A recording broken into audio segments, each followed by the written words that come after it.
In 1993, the FAA started warning pilots to stay away from a certain section of airspace over Alaska. The U.S. government was experimenting with a new breed of high-altitude electronic technology that was significantly altering the Alaskan airspace. The experiments continue to this day, and critics are warning that this project could have global effects that will destroy our planet.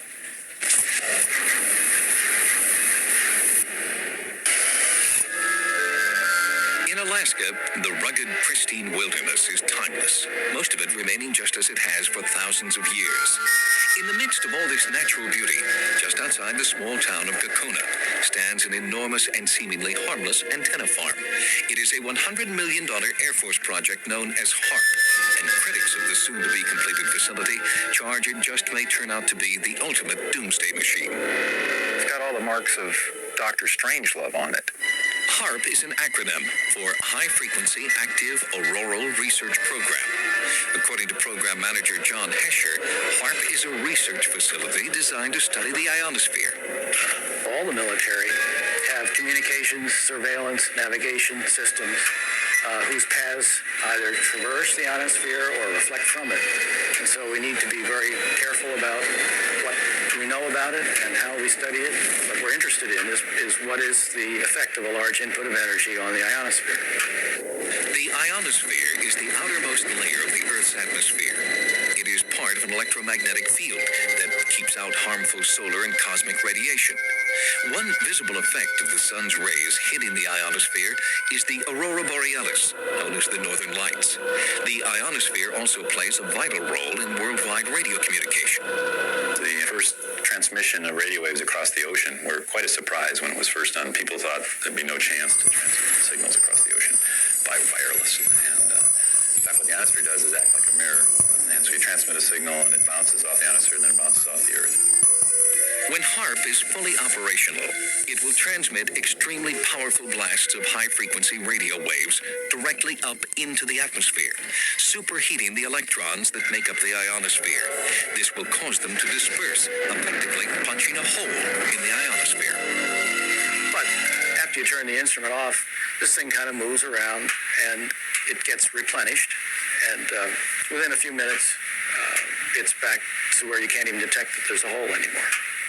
The Air Force says that manipulating the ionosphere and studying the effect will allow them to improve the efficiency of communications, navigation, and surveillance systems. But researchers outside the military see Haarp as a high-tech weapon with global implications. The way I see Haarp as it is right now, it is a premier, top-notch, high-energy radio physics experiment and has definite military applications. Journalist Mark Farmer lives in Alaska and has written about the potential impact of Haarp for both Jane's Defense Weekly and Popular Science magazine. He believes that Haarp will be used to take giant X-rays of Earth. Earth-penetrating tomography is a technique using extremely low-frequency radio waves. Today in geophysical probing, scientists will use explosives or a machine that thumps the ground to produce these waves, but Haarp will stimulate the auroral electrojet to make an antenna thousands of miles long that will emit these ELF waves. Farmer's research indicates that the extremely low-frequency waves would be capable of penetrating several kilometers into the Earth, ferreting out nuclear storage facilities and other underground military installations. This is producing surveillance systems able to detect stealthy cruise missiles and aircraft. These are systems that will enable us to communicate at higher data rates and at greater distances with our ballistic missile submarines. While the Air Force insists Haarp is not an offensive weapon and is necessary for continuing national security, Alaskan native Nick Begich proposes a different scenario in this new book. The things that we found in other Air Force documents, one in particular was a document put together in '82. The document was called Low Intensity Conflict in Modern Technology, with a foreword by none other than Newt Gingrich. And one section spoke about using radio frequency radiation transmitters for disrupting human thinking, for basically debilitating troops invisibly by being able to bombard them with radio frequency that was tuned to just the right frequency in just the right waveform so as to totally disrupt their mental process and basically debilitate those troops. Because of Haarp's potential to disrupt the Earth's magnetic field, many observers are concerned that it will damage the biomagnetic sensors that migratory animals like salmon and birds depend upon. Anything that Haarp can do to a magnetic field is orders of magnitude smaller than the natural variations of the Earth's field. So I would have to say, no, there's nothing we can do to affect the salmon. But what generates the most concern by far is Haarp's ability to tamper with and punch holes in the ionosphere. The thing that one of the Air Force documents points out is that they want to use this heater to create enough energy in the ionosphere to get a runaway effect up to the next stabilizing level, whatever that might be.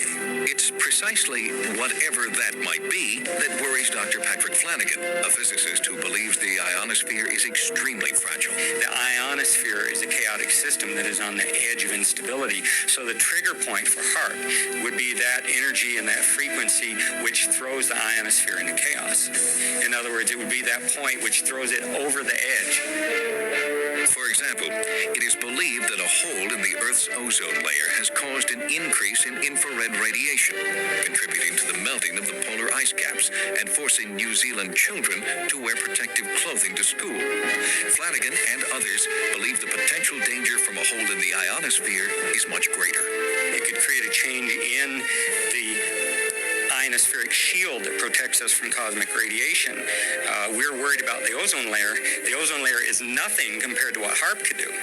You know, we're worried about ultraviolet light. That's just a very harmless ray compared to some of those energy streams or particles that are coming from outer space that are being deflected by this natural shield around the Earth. And this is what Haarp wants to play with. Critics worry that Haarp has been placed in the hands of too few, and that international debate is necessary to fully explore all the potential dangers that this project may soon unleash, a proposal in which the Air Force has shown little interest to date. Once we open this box, and it is a veritable Pandora's box, we're not going to be able to close it.